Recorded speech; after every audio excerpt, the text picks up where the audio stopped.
Buenas tardes, bienvenidos. Se abre la sesión pública de esta Real Academia de Medicina y Cirugía de Cádiz para la recepción como académico correspondiente de mérito del ilustrísimo señor don César Remón Rodríguez. Tiene la palabra el ilustrísimo señor secretario general para la lectura del acta de nombramiento. Punto quinto del orden del día del acta de la sesión de gobierno ordinaria del día 14 de diciembre del 2022. En el punto quinto del orden del día, propuesta de académicos correspondientes, se refiere que, cumpliendo la normativa vigente, artículos 21 y 22 de nuestros estatutos vigentes, se ha recibido propuesta de nombramiento de académico correspondiente de mérito firmada por los académicos de número excelentísimo señor Girón González e ilustrísimo señores Cabrera, Afonso y González Infante, a favor del ilustrísimo señor don César Remón Rodríguez, doctor en Medicina y Cirugía, especialista en Medicina Interna y en Nefrología de Cádiz. Tras resumen de sus méritos por el presidente, doctor Girón González, fue aceptado por unanimidad de los asistentes, por lo que se acuerda oficiar al doctor Remón Rodríguez, quien será recibido en sesión a acordar oportunamente. De todo lo antecedente, como secretario general del IFE, en Cádiz, a 20 de abril del 2023, firmado doctor Juan Rafael Cabrera Afonso, secretario general perpetuo.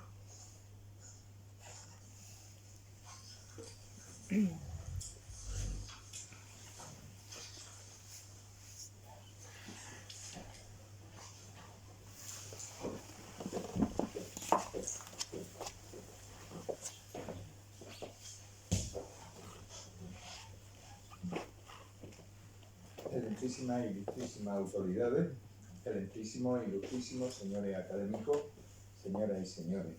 Hoy se recibe a don César Remón Rodríguez como académico correspondiente por mérito de esta corporación. La misión de quien le habla es hacerles conocer a la persona que se incorporará a partir de hoy a la Real Academia de Medicina y Cirugía de Cádiz. Y desde ahora mismo, antes de empezar a enumerar sus méritos, le aseguro que es difícil presentar un recorrido profesional más completo. César Remón nace en Cádiz en una familia muy relacionada con la medicina. Su abuelo materno, doctor Rodríguez López, era un médico popular en esta ciudad al punto de tener una calle dedicada. El padre del recipiendario, don Cesario Remón, un hombre de notable tesón, fue catedrático de Medicina Legal en esta Facultad de Medicina, el único hijo de Cádiz que ocupaba una cátedra en aquel entonces. Una de las hermanas de nuestro académico, la ilustrísima señora doña Ana Remón, es asimismo académica de nuestra corporación, y de los 4 hermanos restantes, 3 son médicos. Y para no romper este esquema, el doctor Remón Rodríguez casa con otra médico, la doctora García Vadillo, y su hija es asimismo médico. El otro hijo evita la profesión y se dedica a ingeniería informática. César Remón estudia el bachillerato y la licenciatura de medicina en Cádiz. Finaliza los estudios en 1975 y obtiene el premio extraordinario de licenciatura. Realiza su tesis doctoral bajo la dirección de los profesores don Evaristo Fernández Ruiz, querido compañero que en paz descansa, y don Pedro Luis Quiroz Ganga. Su título fue La diálisis peritoneal en Andalucía, tipos de transporte peritoneal según el test de equilibrio y otros factores que influyen en la supervivencia de pacientes y técnica. Obtuvo el premio extraordinario del doctorado. Desde 1987 ha participado en la docencia de la nefrología como profesor asociado de Ciencias de la Salud, adscrito al Departamento de Medicina de esta universidad. Su vinculación con la enseñanza pregrado se mantiene incluso hoy, cuando tras su jubilación ha sido nombrado colaborador honorario del departamento. Puedo afirmar, puesto que ha sido mi compañero en la asignatura de Patología Médica 3, que la satisfacción de los que hemos compartido estas tareas con él y la de los estudiantes que han recibido su saber ha sido máxima. Ha estado asimismo implicado en la docencia del tercer ciclo universitario. En algunos de estos cursos del tercer ciclo ya trasluce su preocupación sobre la alternativa al tratamiento invasivo en personas de edad avanzada. Sirva como ejemplo el título de la conferencia pronunciada ya en el año 2000, Factores médicos y no médicos que condicionan el tratamiento sustitutivo de la insuficiencia renal crónica terminal. En esta formación docente reglada ha dirigido o está dirigiendo 4 tesis doctorales. Ha atendido, por otro lado, la formación continuada, participando como ponente en 49 cursos y seminarios organizados por el Ministerio de Sanidad, la Sociedad Española y diversas sociedades regionales de nefrología. Y en el campo de los especialistas en formación, ha destacado como tutor de residentes y como educador de educadores de los mismos a nivel nacional. Debe destacarse el hecho de que ha sido impulsor y promotor de la unidad de nefrología diagnóstica e intervencionista que ha formado a numerosos residentes en toda España. Su formación como especialista en nefrología se inicia en el Hospital Moreno de Mora, bajo la dirección de los profesores Garrido Peralta y Martín López de Letón. Concluye en 1979 con los títulos de especialista en medicina interna y en nefrología.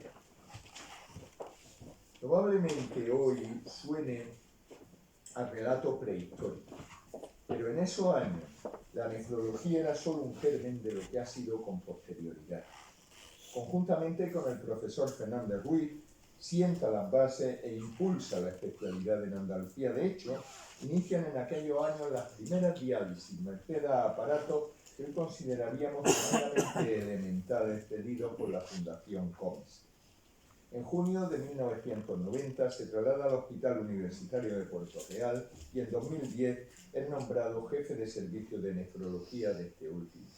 Como consecuencia de la política de convergencia de las unidades de gestión, a partir de 2011 compatibiliza la dirección de la unidad de nefrología del Hospital Universitario de Puerto Real con la del Hospital Universitario Puerta del Mar de Cádiz. La implicación en las actividades de ambos hospitales ha sido notable, tanto en el plano asistencial como investigador y en la labor de las diferentes comisiones a las que ha pertenecido. Y como si de un círculo perfecto se tratara, este médico, que contribuyó al inicio de la nefrología en Andalucía, ha sido uno de los encargados de sentar las bases del programa de acreditación de competencias profesionales de nefrología. Su investigación se ha centrado fundamentalmente en el tratamiento dialítico y trasplante de enfermos con insuficiencia renal crónica. Ha dedicado una especial atención al síndrome cardiorrenal.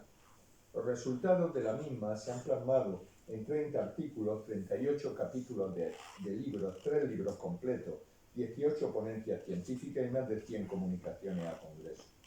Por encima de todo ello, junto a sus compañeros de la Sociedad Andaluza, idearon un registro de enfermos con insuficiencia renal crónica en diálisis que ha sido la base para el conocimiento de la evolución de la enfermedad y sus alternativas terapéuticas, así como un elemento imprescindible para gran número de publicaciones. Hace unas semanas, el doctor Remón recibió un homenaje de despedida con motivo de su jubilación. Quiero destacar las palabras que pronunciaron sus compañeros para definir sus virtudes: positividad, elegancia, maestría, confianza, inteligencia, bondad y junto a ello una peculiar sensibilidad sobre los aspectos sociales de la medicina, englobando todo, carisma, la cualidad o don natural que tiene una persona para atraer a los demás por su presencia, su palabra o su inteligencia. La insuficiencia renal crónica terminal y las técnicas de diálisis y trasplante como objeto de la asistencia e investigación del Dr. Remón. Preparando la charla, recordé un episodio de la serie Star Trek. El comandante de la nave Enterprise, James Tiberius Kirk, discurría por un hospital del siglo XX y observando a un enfermo camino de la diálisis le proporciona un comprimido y el paciente cura completamente. Deseosos estamos de conocer la fórmula de dicho comprimido. La prevalencia de insuficiencias de distintos órganos, cardíaca, respiratoria, renal, demencia, se eleva concomitantemente con el aumento de la expectativa de vida. Esto ocurre en una sociedad que pide salud, pero que no dispone de medios económicos para cumplir todos sus deseos. ¿Somos realmente capaces de atender a estos enfermos, en muchas ocasiones ancianos pluripatológicos, con las técnicas o fármacos que proporcionan un mayor beneficio? Y ello sin considerar los efectos adversos de los tratamientos, que no son escasos. Es posible que en un futuro próximo y ante estas situaciones sea necesario decidir a quién proporcionar determinadas terapias. Y será de agradecer que la sociedad posea un nivel de información adecuado con el objeto de que los pacientes participen activamente en la toma de decisiones que en definitiva afectan su vida. Se trata de un enfoque en el que prima el individuo como un todo. Y abundando en esta idea, el otro día, preparando esta charla, llegó a mí un panfleto del Hospital Clínico de Barcelona, panfleto no en sentido negativo, y asumo que de la mayoría de los hospitales, sobre la insuficiencia renal crónica. Y quiero destacar de él dos puntos en los que es taxativo. A la hora de decidir un tratamiento médico, la opinión del paciente debe prevalecer. Tener presente que es el paciente quien va a recibir el tratamiento renal sustitutivo. Segundo, hacer lo posible para que la enfermedad no sea el centro de atención. Mantener las actividades de ocio, amistades y rutinas cotidianas, así como asimilar las pérdidas que puedan suceder, trabajo, movilidad, flexibilidad de horarios y adaptarse a ellos. O dicho de otro modo, con independencia de la edad, que la enfermedad no se convierta en el centro de la vida. Sobre estos últimos aspectos versará precisamente la conferencia de nuestro recipiendario. Ilustrísimo señor don César Remón Rodríguez, sea bienvenido a la Real Academia de Medicina y Cirugía de Cádiz.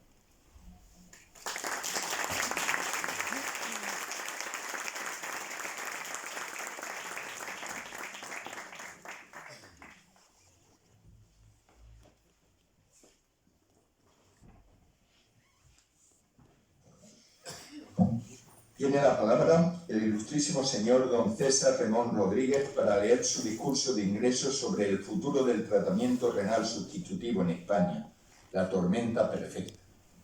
Hola.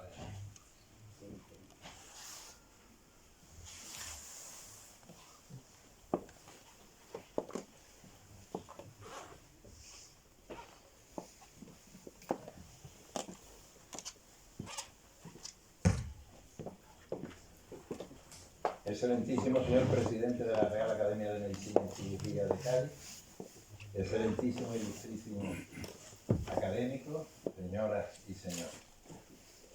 Es un honor para mí aceptar este nombramiento y agradezco en primer lugar al doctor Girón sus cariñosas palabras, exageradas como la que corresponde a parte de todo de un presidente de la Academia, a mi amigo. Él es realmente el responsable de que yo esté hoy aquí. Por tanto, le agradezco a él y a la Junta de Gobierno esta distinción que espero me acerque al alto nivel de mis ahora compañeros académicos. Pero quiero también tener hoy unas palabras de recuerdo para mi padre, porque le tengo que dar muchas gracias por los valores que siempre me inculcó y por su ejemplo, porque me ha servido en la vida para mi comportamiento profesional y personal. A mi esposa y a mis hijos, disculpa por el tiempo que dediqué a esta profesión, que parte era suyo. Pero voy al tema. Cuando el doctor Girón me comunicó que me iba a proponer para ingresar en la academia, lo primero que pensé que hablar este día. Pero este tema lo superé rápidamente, porque creo que tenía que hablar de la insuficiencia renal crónica. Esta enfermedad me ha acompañado con mis pacientes durante los 46 años que he estado activo en la profesión. Y además es ahora un tema emergente de extraordinaria importancia, es un reto sanitario para la política sanitaria de todos los países desarrollados. Yo espero en los próximos minutos convenceros y que este mensaje llegue a algún sitio, porque yo creo que no se está haciendo lo suficiente, ni lo que se hace está siempre bien justificado. Bueno, tratamiento sustitutivo renal, la tormenta perfecta. No sé, supongo que la mayoría sabe de dónde viene esto. Pues la tormenta perfecta viene de esta película, ¿no? Que el que no la haya visto, pues se asoma a la tele, que todos los años la echan un par de veces. Es una extraordinaria película del año 2000, en donde esta confluencia de diferentes borrascas arruina a este pesquero y a la ambición de unos pescadores, y aquello termina bastante mal. Pero la realidad es que esta palabra ha hecho éxito en el mundo de la política y sobre todo de la política sanitaria, cuando hay una confluencia de circunstancias que hacen poner en crisis, incluso como pongo ahí, a punto o en situaciones muy críticas de arruinar una institución o un país. Puede parecer exagerado, ahora ustedes me lo ponen. Primero, porque sabía que en este foro, aunque veo compañeros nefrólogos que esto les sobra, pero hay muchas personas que, aunque son profesionales de la medicina o incluso no lo son, no lo saben. La enfermedad renal crónica actualmente se estadia en 5 grados, que reflejo aquí, desde el 1 al 5, y que es un síndrome que obedece a múltiples causas y que evoluciona de diferentes maneras, a diferentes ritmos. La media de evolución de los estadios de 20 años, esto dice poco porque solo es una media estadística, ¿no? Pero yo hoy fundamentalmente voy a hablar de lo que es el tratamiento sustitutivo. En España, 6.600 personas entran todos los años al tratamiento sustitutivo renal, en otras palabras, a la diálisis y al trasplante renal. Pero debemos de saber que esto es consecuencia de la evolución de los estadios anteriores. Realmente sabemos que 1 de cada 7 adultos en España tiene algún grado de enfermedad renal crónica y que esto significa el 15% de la población. En total, unos cuantos millones de personas. Esta enfermedad es muy desconocida porque hasta estadios avanzados porque es muy silente o muy poco sintomático. Voy a tratar 4 aspectos. El primer aspecto que voy a tratar va a ser convenceros de la importancia del tema, que porque lo he elegido, hablaré de la gravedad, de la frecuencia y un poquito, sé que esto no siempre gusta, de los costes que significa para el sistema sanitario. Luego hablaré de otro problema que me preocupa más, que emocionalmente me lleva en los últimos años muchísimas horas de reflexión, que es a qué población estamos tratando, sobre todo con diálisis, el envejecimiento y la fragilidad, que así se llama hoy en día, ¿no?, de nuestros pacientes. Y luego daré unas pinceladas de si la mejor, un poco provocativa, de si el mejor tratamiento para los enfermos ancianos es la diálisis. Pondré datos y cada uno tomará la decisión. Yo no estoy seguro de que todos los pacientes que se dializan debieran estar en diálisis, ya lo adelanto. Y luego, para acabar de una forma más positiva, hablaré de lo que verdaderamente es la solución de las enfermedades, que es la prevención. De qué medidas podríamos hacer o se deberían hacer para que esta enorme incidencia y prevalencia disminuya. Importancia del tema. Mirad, primero la gravedad. ¿Por qué la enfermedad renal es muy compleja y muy prevalente? Porque se asocia, interacciona con otras enfermedades muy frecuentes, como es la diabetes, es la primera causa de enfermedad renal crónica terminal, la diabetes, la hipertensión, la enfermedad cardiovascular, la arteriosclerosis, y todas estas también. Y esto le da una máxima complejidad y acumula, sobre todo en edad avanzada de la vida, esta prevalencia tan alta, puesto que estas enfermedades también se ocasionan cuando la vida o las personas tienen una determinada edad. Segundo, ¿es una enfermedad importante? Sí, afecta a todas las dimensiones. Yo he puesto en amarillito para guiar al que me escucha que afecta a lo más importante, la esperanza de vida, corta la esperanza de vida, pero también es una enfermedad que intenta o que habitualmente progresa y que además da complicaciones en su evolución. También afecta la capacidad funcional, la fatiga y todo lo que es la vida biopsicosocial, la familia, el trabajo, etcétera, etcétera. De pronóstico severo, esto es un pronóstico estadístico. Por supuesto, los pacientes jóvenes que se trasplantan o de mediana edad que tienen un excelente pronóstico a 5 y a 10 años, pero si os fijáis, la estadística media del tratamiento renal sustitutivo es muy parecida a enfermedades neoplásicas malignas de relevante mal pronóstico, ¿no?, incluso algo peor, es lo que reflejo ahí. Deciros que en el 2021, ya sabéis que mi vida en los últimos años se dedicó mucho a los registros, como ya el doctor Girón ha señalado, murieron en tratamiento sustitutivo 5.685 personas, es decir, 16 personas cada día. Y si todavía esto no tiene suficiente peso para que nos preocupe, decir que la enfermedad renal crónica en el 2005 era la 9ª causa de muerte en España, pero en el 2016 era la 8ª, y esto significaba un incremento del 30%, pero leí en el New England hace unas pocas semanas, en la editorial, que se espera que para el 2040 sea la quinta causa de muerte en el mundo. Luego, una enfermedad, como digo, que no solamente es importante, de pronóstico severo, sino creciente. Y ahora empiezo con los datos, estos son poco discutibles y es lo que, ya digo, lo que he manejado. Esta es la incidencia de cada año de los pacientes nuevos para el tratamiento sustitutivo, diálisis y trasplantes, si queréis entenderlo así, durante los últimos prácticamente 20 años. Si veis, sobre todo a partir de 2011, tanto en... Perdón. Estoy haciendo mal. Tanto en España, que está en rojo, o en Andalucía, que está en verde, hay un crecimiento de unos cuantos miles.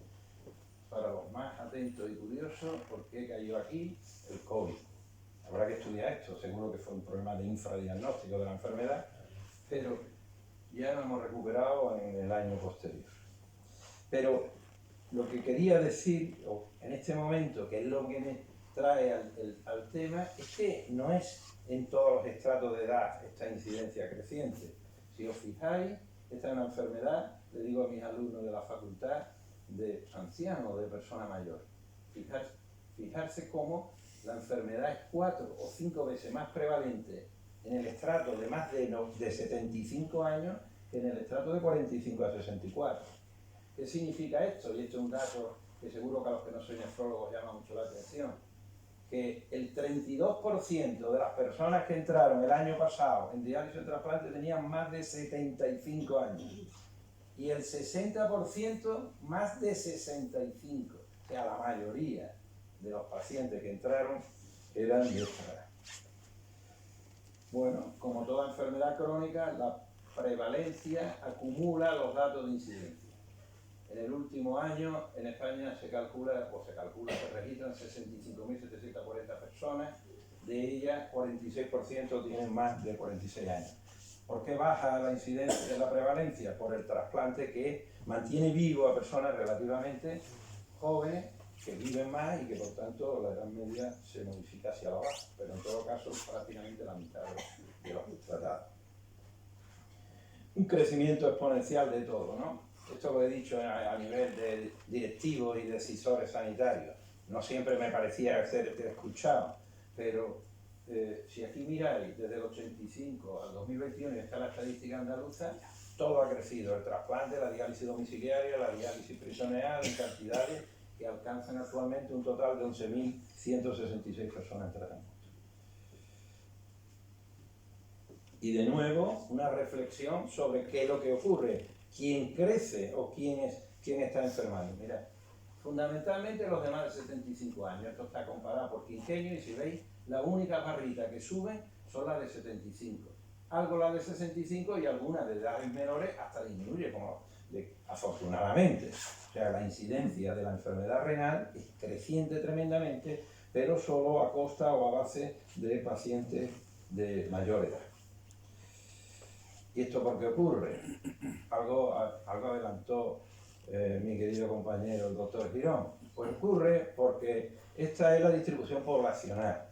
Y esto lo hice hace unos cuantos años, me parece que fue en el 2016, y aquí veis cómo era la pirámide en esa época en España, la que será en el 26 y la que será en el 36.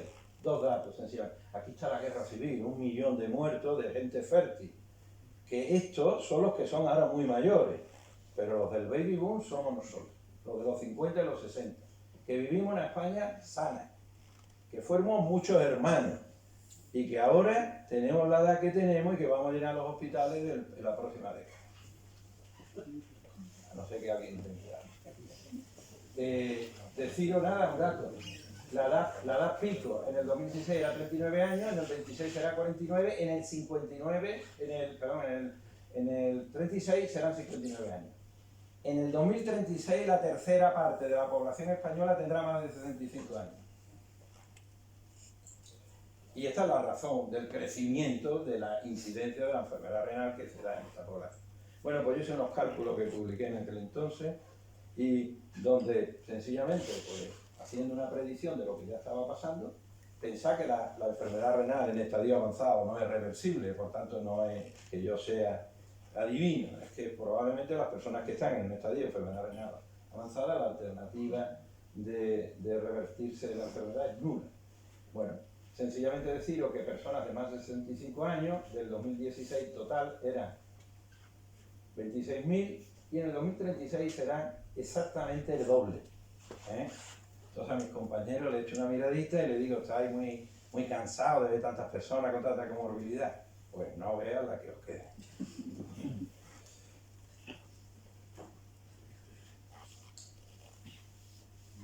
Solo unas palabras del coste. Dije que lo de la tormenta perfecta se me ocurrió porque esta incidencia y esta prevalencia creciente, junto a un coste elevadísimo de este tratamiento que pretendo ahora mostraros con datos, hace esto, la confluencia de dos factores poco casables, lo que se considera una tormenta perfecta. Más enfermos, más comórbidos, más difíciles y encima los presupuestos siempre igual o menos. Igual o menos. A mí esto es lo que me han dicho en los últimos 15 años, que he sido jefe de 2 servicios. 47 millones de personas en España, 65.000 en tratamientos sustitutivos, esto es el 0,1% de la población. Pero si lo miramos en gastos sanitarios o con recursos que consumen, pues son el 3% del gasto total y el 4% de la atención especializada. Es decir, es un gasto muy desproporcionado porque es un tratamiento muy costoso. Pero como aquí no solo hay nefrólogos, seguro que hay otras especialidades, esto lo voy a entender más fácil. Si lo comparamos con las enfermedades neoplásicas, que tienen fama de tener un costo grandísimo, ¿no? Pues mirad, estudiando la incidencia, la prevalencia del cáncer en 5 años en España, que así se calculó, eran unas 600.000 personas, 60.000 personas en tratamiento renal sustitutivo, y el 10% del tratamiento renal sustitutivo comparado con la neoplasia, pero gastaban casi la mitad. Cada paciente en tratamiento renal sustitutivo es un 350% más costoso que un paciente con una enfermedad neoplásica maligna.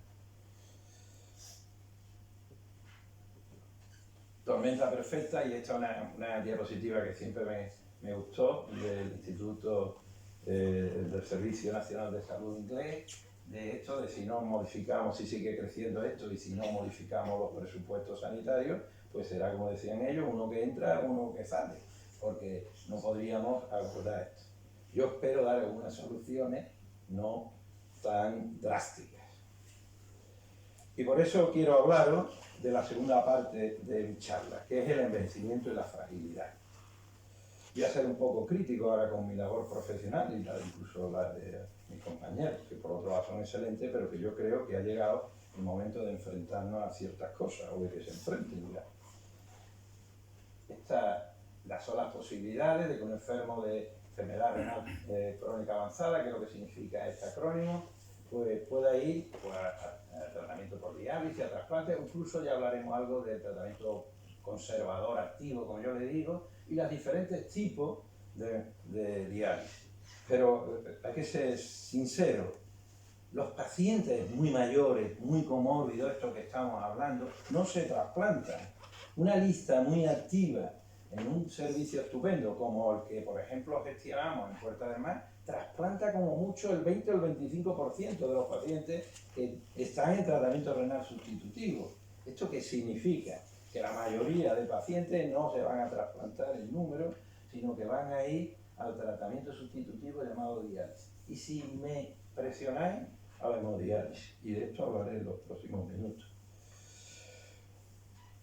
Vivimos, al menos los nefrólogos, quizá otros compañeros también, fascinados por prolongar la vida de las personas. Nos enseñaron esto en la facultad y parece que es el ítem más importante. Cuando se analiza un tratamiento de sostén para la vida, que eso es el tratamiento renal sustitutivo, porque sin función renal no se puede vivir, si la diálisis y el trasplante, ¿cuál es el factor pronóstico más importante? Pues la supervivencia, ¿no? Es difícil, yo he puesto ahí este profesional enfadado con la interpretación de las continuas publicaciones de diferentes centros, de diferentes países. Esto es sensible, ¿no? Entonces, para hoy no sabía qué presentarme. también he hecho mucho trabajo sobre esto, pero dije, bueno, pues presentaré un número alto y os presento el registro europeo del que forma parte España de pacientes que están entre o que se ha realizado tratamiento renal sustitutivo. Esta es la última corte publicada, 2014-2018. Bueno, el pronóstico de las estratos de edad joven, como veis, a los 2 años 94%, vivo, a los 5 años están por encima del 90%, pero yo vine aquí a hablar de los que estaban creciendo, de los que eran una auténtica cantidad explosiva de nuevos casos, 75 años. Estos ya no tienen tan buen pronóstico, no tengo tan buenas noticias para ellos. Al 90 días 8,5 de éxito, pero a los 2 años el 40% y a los 5 años más del 80%.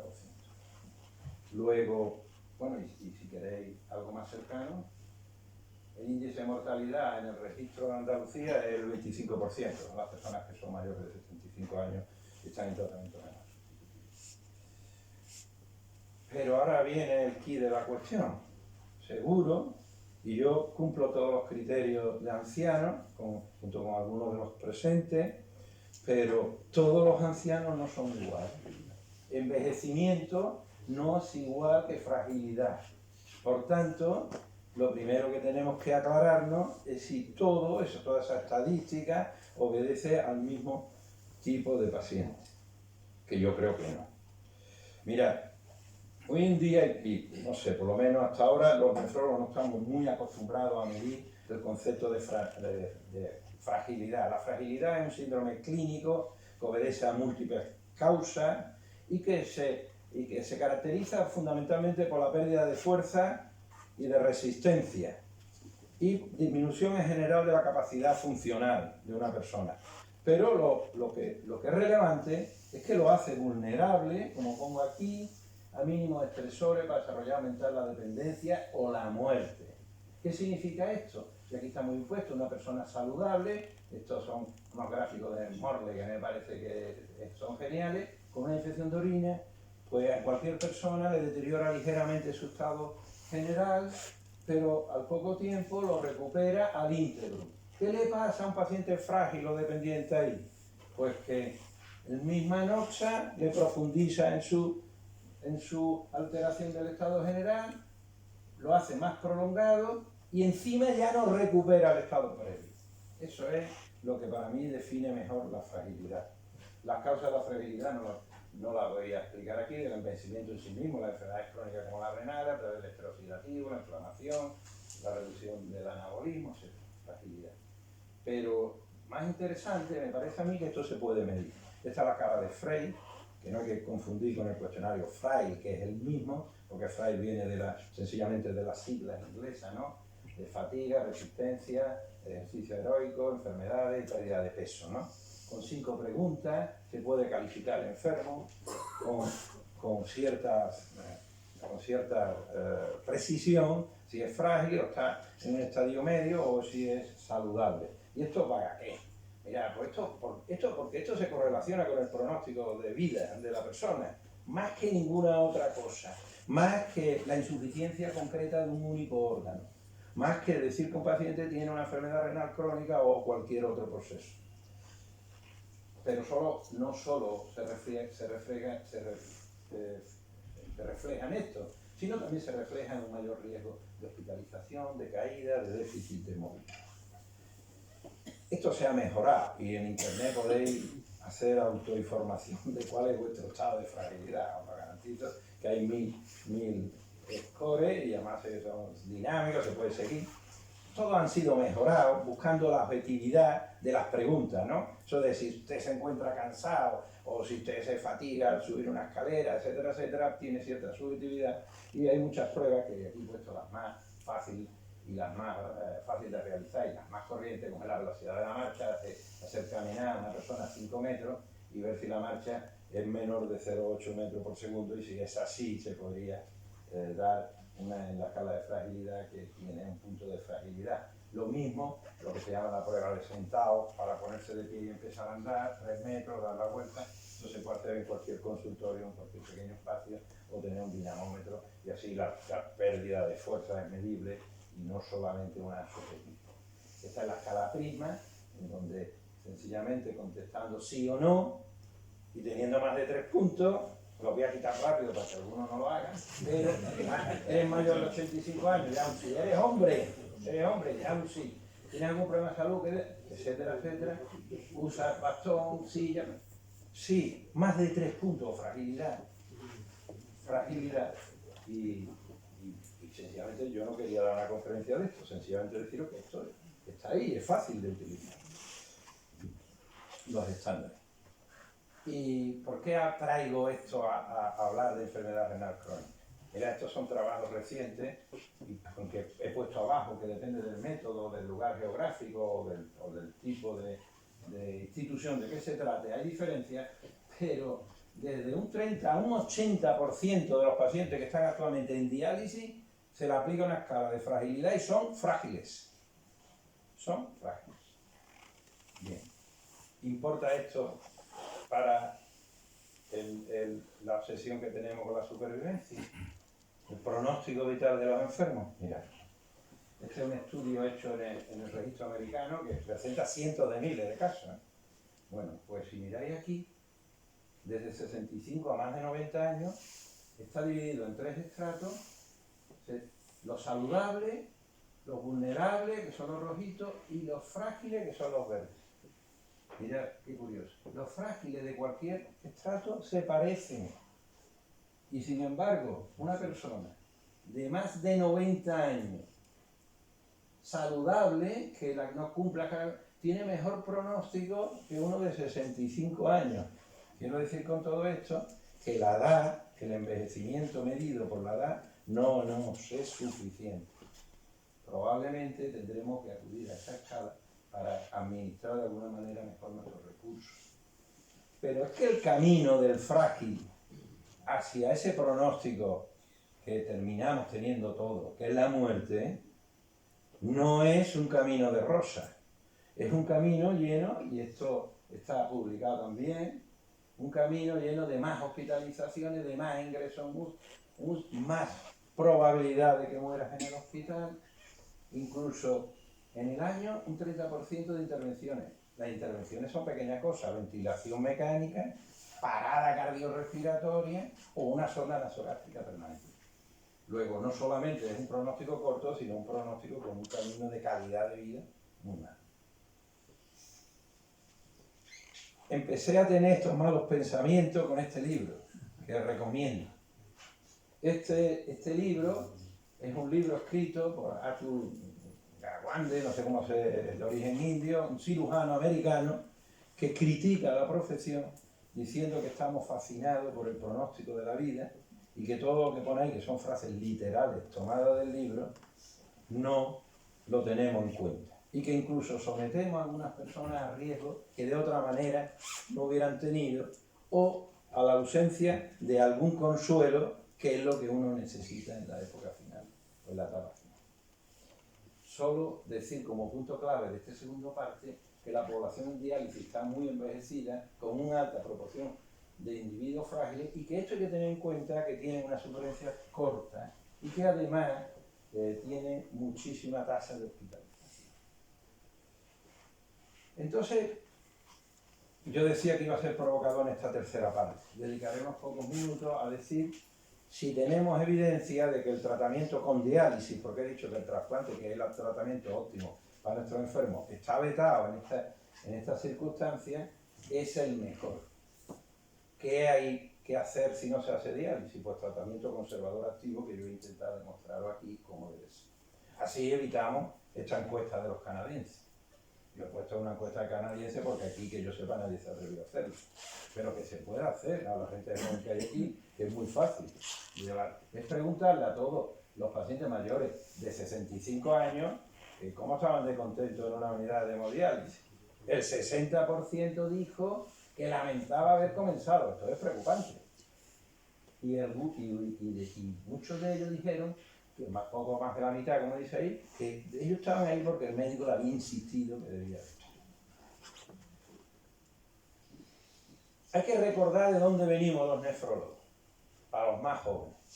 Venimos de varios sitios.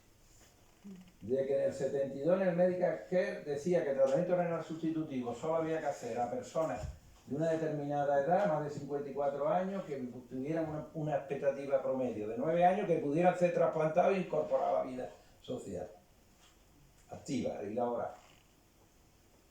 Los británicos, por encima de 50 años, Nephron criticaba que en Inglaterra no se dializaban los pacientes. Incluso en el año 98 en Suecia se criticaba esta selección. Hemos pasado de venir de esto a todo el mundo, le hacemos todo. Yo no creo que evaluamos que esta selección haya que hacerlo con los famosos comités de la muerte, esto de los años 60-70. Por cierto, información a los nefrólogos, el primer comité de la muerte en Estados Unidos se hizo en Seattle en una unidad de hemodiálisis. O sea que tenemos este triste aval en nuestra historia. Por supuesto, esto desapareció con la declaración del Helsinki, con otras mejoras de la bioética, pero ya ha existido en el mundo sanitario reciente esta selección. Yo creo que no hay que hacer esta selección, sino tenéis que leer eso, que a mí se me hace un nudo en la garganta cuando lo leo. Aparte de vivir está otra cosa que se llama la calidad de vida. Y yo como nefrólogo, pero cualquier otro compañero, tiene que aprender a comunicar el pronóstico a los pacientes. Eso es una obligación. No a la hija del paciente, sino al paciente hay que comunicarle el pronóstico, porque el paciente tiene derecho a saber lo que va a ser su vida. Y hay que hablar de la etapa final de la vida. Ser mortal se llama el libro, que lo único que recordaba es que hasta ahora que sepamos todo el mundo se muere.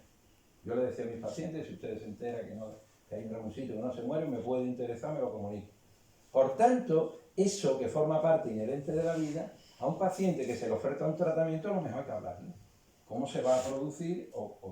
Bueno, hay 1000 referencias en la literatura que dicen que cuando uno habla de esto a las personas, lo agradecen, quieren participar en ello y mejora la esperanza y la confianza entre ambos.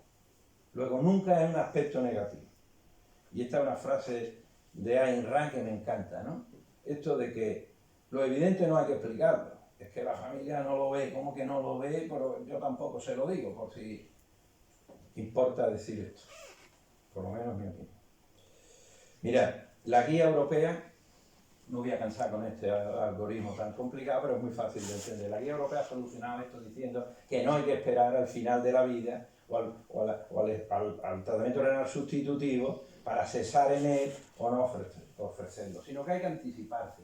Y en estadio entre 15 y 45 de filtrados y insuficiencia renal media, a personas más de 65 años, se le debería de hacer una predicción del riesgo de mortalidad y una predicción del riesgo de progreso de la enfermedad. Estas son las escalas más validadas. ¿Para qué? Para tomar la decisión de si un paciente mayor progresa tan lentamente que no va a dar lugar a que la enfermedad llegue al estadio 5, pues no hay que hablarle de tratamiento renal sustitutivo ni planteárselo. Hay que hablarle de medidas nefroprotectoras y es un tratamiento conservador activo. Pero también a la otra pata, esos enfermos que tienen un riesgo de mortalidad muy corto, a los 90 días de entrar en diálisis, tampoco hay que hablarle de tratamiento renal sustitutivo, sino que hay que apoyarlo con medidas nefroprotectoras, tratamiento conservador y un plan de cuidado, de enfermería, perfecto, para que el paciente se sienta protegido. Bien. Resumido, y diciendo lo mismo, paciente con riesgo de progresión, pero en buena situación, sí con un riesgo de mortalidad bajo, diálisis y si es posible trasplante. Al contrario, si paciente con mucho riesgo de muerte y un riesgo de progresión lento, pues no se le habla, sino de tratamiento conservador. Mirad, ¿y cuál es la expectativa o el pronóstico? Vuelvo otra vez a la obsesión de la supervivencia de los pacientes en diálisis y en tratamiento conservador activo.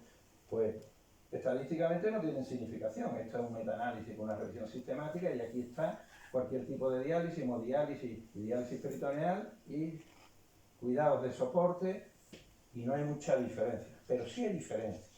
Mira, hay una diferencia clara. Al año, el 84% de los que están en diálisis está vivo y el 72% entra dentro conservador. Luego se vive más si se está en diálisis. Y esto es una verdad estadística que a veces no se tiene en cuenta, que es que estamos todos omitiendo lo mismo. Los de más de 75 años. Y he dicho que no son todos iguales. Cuando se tiene en cuenta la comorbilidad, 3 de cada 4 estudios demuestran que no hay ninguna diferencia. Si mientras más comorbilidad, menos diferencia. Y este es un trabajo que me encanta, porque no importa la calidad de vida, todo el mundo andamos diciendo calidad de vida, yo a esta altura de mi vida, no, que me importa la calidad de vida, bien. Bueno, pues si estás en diálisis tienes si estás en diálisis tienes 37 meses de supervivencia, si estás aquí tienes 13 o 14, pero si te descuento los días que has venido al hospital a hacerte sesiones de diálisis o has estado hospitalizado, que son las columnitas grises, esto se parece muchísimo. Mirad, los pacientes que están en tratamiento en diálisis están el 47% del tiempo que van a sobrevivir está en el día que van a dializarse o hospitalizados, mientras los que no, solo 16 días al año comparado con 173. A lo mejor habría que tener la balanza en cuenta esto. Me lo preguntan. Bien, esta es nuestra experiencia en Puerto Real, que tenemos un excelente, lo lleva el doctor Vallejo desde hace muchos años, una excelente consulta de tratamiento conservador. Fijarse la edad media de los pacientes, 84 años, más menos 8,9. Esto es lo que tenemos, que a mis compañeros no les llama la atención, quizá a vosotros sí. El 20% de los pacientes que alcanzan la enfermedad renal crónica están en tratamiento conservador. Los tenemos en tratamiento conservador, siempre por una decisión voluntaria de él. O sea, se les ha explicado y han decidido que quieren estar ahí. Y nos pasa en la estadística lo mismo que a los demás. Que si los comparamos al totum revolutum, los que se dializaron vivieron más que los que no se dializaron. Esto es una verdad científica. Pero si tenemos en cuenta la comorbilidad, sencillamente el Charlson más Charlson, o que tienen una cardiopatía isquémica, ya no hay diferencia. Tratamiento conservador activo. Y esto quisiera atender, porque si no parece que estamos ofreciendo una alternativa de bajo nivel con respecto a una tecnológica estupenda que es la diálisis. Lo que dice mi compañero aquí presente, diálisis vida, no diálisis muerte. No, diálisis y no diálisis somos mortales. Equipo multidisciplinar, nefrólogo y enfermera cuando menos. Relación con atención primaria. Participación si hace falta de cuidados paliativos. Y tratamiento sintomático, atención al dolor, nutrición, la hidratación, plan de cuidado de enfermería, atención al final de la vida. Atención al final de la vida. Y que tanto, como pongo ahí, el paciente como la familia deben de tener la certeza que la no realización de un tratamiento renal sustitutivo nunca representa una menor atención asistencial o una supervivencia de menor calidad, porque si no así nadie elige el tratamiento. Bueno, el punto clave ahora sería que la diálisis prolonga la supervivencia de los pacientes avanzadas. Sin embargo, los pacientes que eligen una terapia conservadora pueden sobrevivir una cantidad de tiempo considerable, logrando más días libres de hospital que los que no están en inmunidad. Y yo dije que no quería hablar, sí, os dejé esta reflexión y acabaré con una frase que os hará pensar todavía más. Hablaré de la prevención. Cuando uno quiere verdaderamente acabar con un problema de una enfermedad, lo que tiene que preverla, ya lo sabemos, sobre todo enfermedades incurables o de poco reversibles, en estadio avanzado irreversible, ¿no? Y yo he puesto aquí las dos acciones que ya tienen demostradas, como pongo ahí, intervenciones preventivas con evidencias publicadas y demostrado efectos sobre el pronóstico de la salud y la economía. Diabetes e hipertensión. La diabetes es la primera causa de enfermedad renal crónica estadio 5 en España, en toda Europa desarrollada, en Estados Unidos, en Canadá, en Australia. Y por tanto, toda la prevención que se haga ahí, o todos los cuidados que se hagan ahí, tendrá repercusión. Y otras muchas más que no tienen publicaciones, por lo menos no me consta, esto lo he sacado de una revisión reciente del Nature, supongo que está bien. Todas estas enfermedades que de alguna manera, un circunstante que de alguna manera ocasionan enfermedad renal crónica, no tienen un aval científico todavía publicado, pero seguro estamos que disminuyemos la enfermedad. Mirad, y esta diapositiva que expresa lo mismo que la que puse al inicio, los 5 estadios de enfermedad renal crónica, para deciros que lo primero que hay que hacer es intervención poblacional en población de riesgo. ¿Qué se hace en la población de riesgo? Promover estilos saludables y detención precoz de la enfermedad que permita el retraso de la progresión, del tratamiento y las complicaciones de estos 6 millones de personas que hay en España ahora mismo con enfermedad renal crónica. Muchos de ellos la desconocen. Y luego, por supuesto, los cuidados del tratamiento renal sustitutivo. Estos 70. Bien, acá. Los puntos clave, por tanto, de este tema para mí es que hay que hacer un abordaje integral que involucre al paciente en la toma de decisiones, que lo haga también responsable de su enfermedad y, como segundo punto, que hay que maximizar las opciones más óptimas, más eficientes también del tratamiento renal sustitutivo, como es el trasplante y la diálisis en casa. Organizar los recursos humanos y materiales, por tanto, con el fin de la atención sanitaria, la información, la educación y el tratamiento sean más accesibles y más asequibles para todos los pacientes del sistema sanitario. Y como no, ha llegado el momento de nosotros, los nefrólogos de mi generación, ya en retirada, en clara retirada, que somos los culpables, yo lo digo con orgullo, del éxito de la nefrología, del tratamiento renal sustitutivo, porque en nuestra época, cuando se comenzó con la diálisis y el trasplante, han de dejar sitio a una mayor iniciativa en lo que son las estrategias que retrasen la progresión y que prevean la enfermedad. Quiero acabar, ya que para mí es un foro especial, emotivo y único, el de hablar en la academia, pues con estas frases, ¿no? Que yo estoy seguro que es difícil no compartirla, ¿no? Esto de que la vejez es honorable si se defiende a sí misma, reteniendo sus derechos, manteniendo su independencia y gobernando sobre su dominio hasta el último suspiro. Pero el problema de esta frase es que la dijeron hace más de 2000 años y quizás todavía no caló del todo, ¿no? Porque esto se le atribuye a Cicerón en su escrito de la obra. Pero se puede decir de otra manera, como lo dice esta señora, ¿no? Yo quiero hacer, delante de mi excelentísimo presidente y de mis ilustres compañeros, una afirmación provocativa para que me vayáis conociendo. Me posiciono en contra de considerar a un paciente como un valor bioquímico. Tengo el colesterol alto, tengo la urea, no sé qué es esto, tengo hemoglobina por debajo de 12. Los pacientes no son valores bioquímicos y las guías de práctica clínica están llenas de criterios que tratan un valor bioquímico y aplican una evidencia generalizada. Pues yo no estoy en favor de todo eso. Muchas gracias por vuestra atención.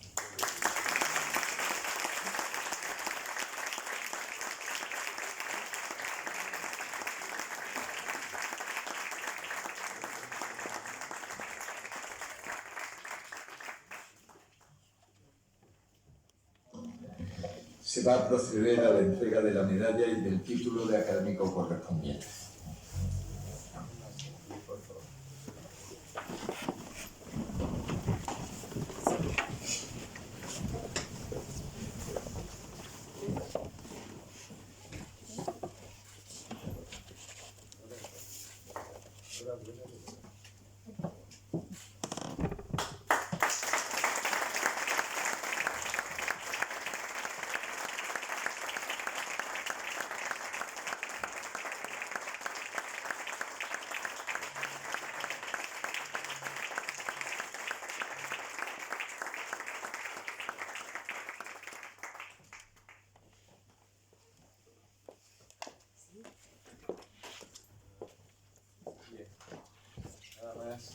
Agradecerle la asistencia, agradecerle al doctor Remón las consideraciones, no es solo sobre ciencia, sino sobre filosofía de vida o sobre filosofía de práctica de medicina, y levantar la sesión. Muchas gracias a todos.